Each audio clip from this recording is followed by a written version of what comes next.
So when you say rippling effect, so it means um, you change, well, the person changes something in their life, and then because of this change, other things start happening. Of course. So obviously, there's this, I'm sure you've heard it many times, healthy body, healthy mind, healthy soul. Is that true? Yeah, very much so. Okay. Very much so. But I'm going to reverse the order. It's not healthy body, because people think that's the way it is. They think if I go get, and that's what I don't want to promote. If I go get a healthy body, I'll go get a healthy mind, and I'll have a healthy soul, I'll have a healthy life. No. If you have a sense of belief and power in yourself, if you believe in yourself, if you see that personal value in yourself, and you say, I'm going to do these things because I want to develop my own self. I want to be strong. I want to be positive regardless of what anybody else thinks and regardless of what I look like. I love who I am. Yeah.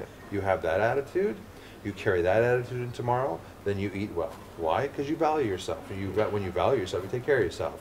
All of a sudden I'm eating well. I think I'm going to go do something. Well, I'm going to do something. I'm going to go for a walk. Why? Because I value myself. I want to get moving. And lo and behold, the body changes. Wow. And then you have a different body. But now it's not like you have a great body and yet you don't necessarily notice it as much because you've loved yourself all the way through the process. You do the other way around. You have this great body. You go, I got a great body. And then you start to realize that you're still unhappy. And your confidence is still shaken. And you're wondering why, because I have a great body. And then, of course, what happens is you're still unhappy, which rocks the boat. And then all of a sudden you have no good body anymore because you're using things like food to compensate for your emotional feelings, drugs, alcohol, whatever. Never put the body first. That's not how to do it. The body's the gift. The body's the gift. I like that. You the understand? body's the gift. You know what I mean? You love your wife and you treat her with respect, you have a great marriage. That's it. Don't have a great marriage to treat your wife Happy with wife, respect. happy life, eh? There you go. That's good. Yeah. So I won't want to keep you too long, but I just want to ask you, we'll go back sort of to the mission thing. What would you really want to share with the audience today? Is there, so like you're going to Canada, Malta, is you trying to... The world. The world. That would be the ultimate. I do. Have you considered talking to schools and trying to get stuff in programs? And I've done that back home. I spoke to schools and companies. And okay. Listen, I'll talk to anybody that will listen. Excellent. Anyone.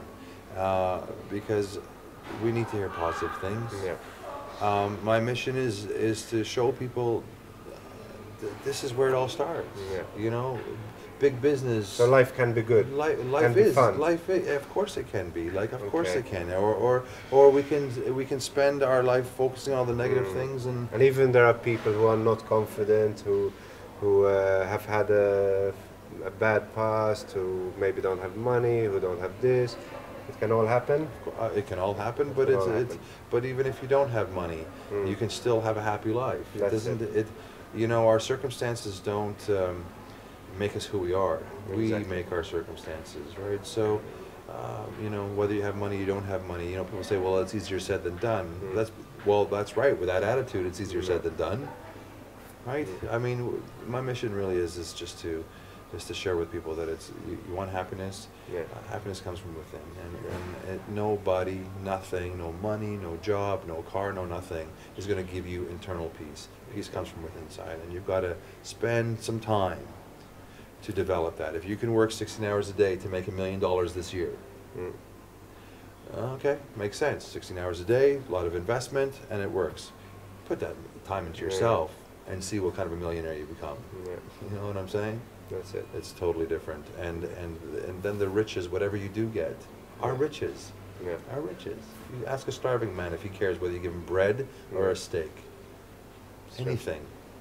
Anything. So I've had the chance to visit many countries in my life, and I even went to like places like Bangladesh, and everyone's so happy. Although I mean they have nothing, but they're happy with the simplest of things. Isn't that funny? Well, the more we have, the more we want. That's it. It's a disease. It's an addiction.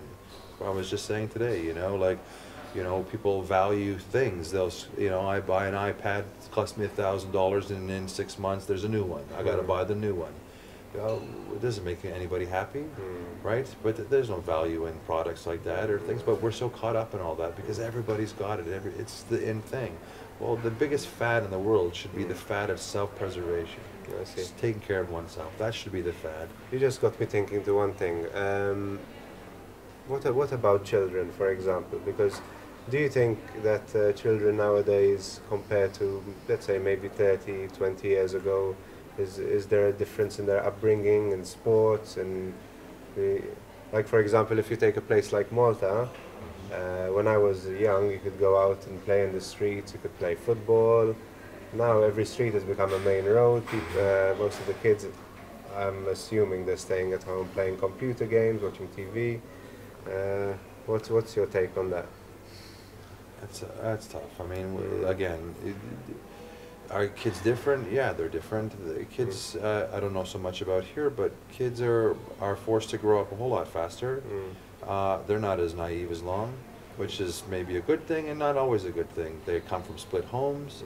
They have to fend for themselves a lot of times. Their parents are working. They're taking care of themselves. They have no, they have less direction and guidance. The family unit is not as strong and supportive. It changes everything. So you have less kids in sports than before.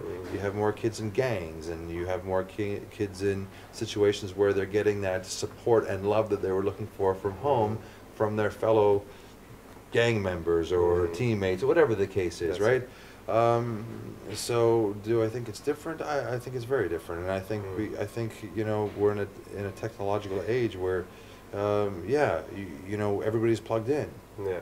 Like, go find kids that are playing sports. Good for them, the ones that are. But the other ones that are sitting at home just keeping busy like that, it's not helping them any.